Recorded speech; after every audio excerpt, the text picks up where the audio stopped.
ஓரின திருமணங்களை பதிவு செய்ய முயற்சி ஒழுக்கமற்ற கலாச்சாரத்தை உருவாக்க இடமளிக்க முடியாது. பேராயர் மெல்கம் கர்தினால் ரஞ்சித் தாண்டகை என்பதான செய்தியாக இதனை நாங்கள் காண்கிறோம்.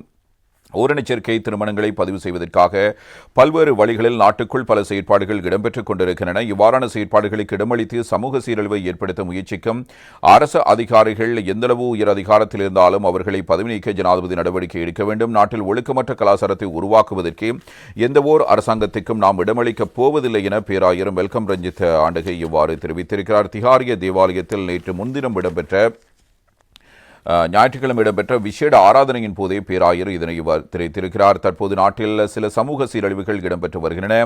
இவை ஆட்சியமைக்கும் அரசாங்கங்களின் தீர்மானங்கள் அல்ல, ஆனால் குறிப்பிட்ட சில நிறுவனங்கள் அல்லது அமைப்புகளால் முன்னெடுக்கப்பட்டு வரும் வேலை திட்டங்களாகும். அண்மையில் இலங்கை சுற்றுலா அபிவிருத்தி அதிகார சபை ஓரினச் சேர்க்கையாளர்கள் நாட்டுக்கு பயணம் செய்து சுற்றுலாத்துறையூடாக வருமானத்தை ஈட்டுவதற்கு அனுமதிக்குமாறு கடிதம் அனுப்பப்பட்டது. இவ்வாறு ஒரு கடிதம் அனுப்பப்பட்டுள்ளதை இந்நாட்டு ஆட்சியாளர்கள் அறிவார்களா? எதிர்கால சந்ததியினரை இவ்வாறு சமூக சீர்கேடுகளுக்குள் தள்ள முடியுமா? நாட்டில் சிறந்த வளம் மனித வளமாகும். மனித வளத்தில் முக்கியமானது பிள்ளைகளாகும். அவ்வாறு இருக்கையில் பிள்ளை வளம் வேண்டாம் என கூறி பாலியலை மாத்திரம் முன்னிறுத்தும் கலாச்சாரத்தை எவ்வாறு அங்கீகரிக்க முடியும்? இவ்வாறான நடவடிக்கைகளுக்கு எந்தவொரு அரசாங்கத்திற்கும் எம்மால் இடமளிக்க முடியாது. எமது பிள்ளைகளை நாம் பாதுகாக்க வேண்டும். அவர்களே நாட்டின் எதிர்காலமானவர்கள். ஓரினச் சேர்க்கையை பிறவிக்குணமாக கொண்டவர்களின் உணர்வுகள் மதிக்கப்பட வேண்டும். அவர்களது உரிமைகள் பாதுகாக்கப்பட வேண்டும்.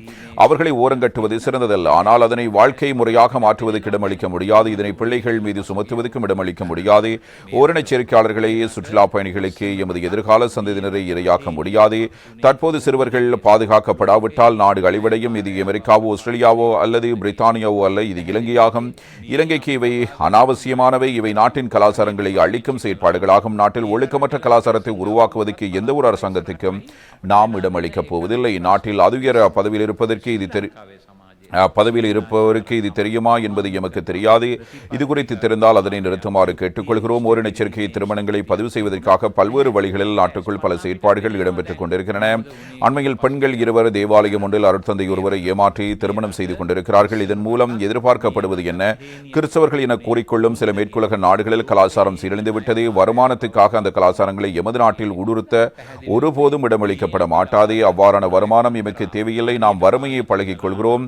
நாட்டு மக்கள் வறுமையில் இருக்கிறோம் என்பதை ஏற்றுக்கொள்கிறோம். ஆனால் எமக்கு ஒழுக்கமான கொள்கை ஒன்று இருக்க வேண்டும். இவ்வாறான செயற்பாடுகளுக்கு இடமளித்தால் நாட்டில் பிரச்சனைகள் அதிகரிக்கும். எனவே இவற்றுக்கு அனுமதி அளிப்பது குறித்து சிந்திக்க வேண்டாம் என அரசு தலைவர்களுக்கும் கூறிக்கொள்கிறோம். கலாச்சார சீரழிவுகளுக்கு இடமளிக்கும் அதிகாரிகள் எந்தளவும் உயர்ந்த அதிகாரத்தில் இருந்தாலும் அவர்களை பதவி நீக்க நடவடிக்கை எடுக்குமாறு ஜனாதிபதியிடம் கேட்டுக்கொள்கிறோம் என்பதாக கார்டினல் அவர்கள் இந்த கோரிக்கையினை இவ்வாறு விடுத்திருக்கிறார்.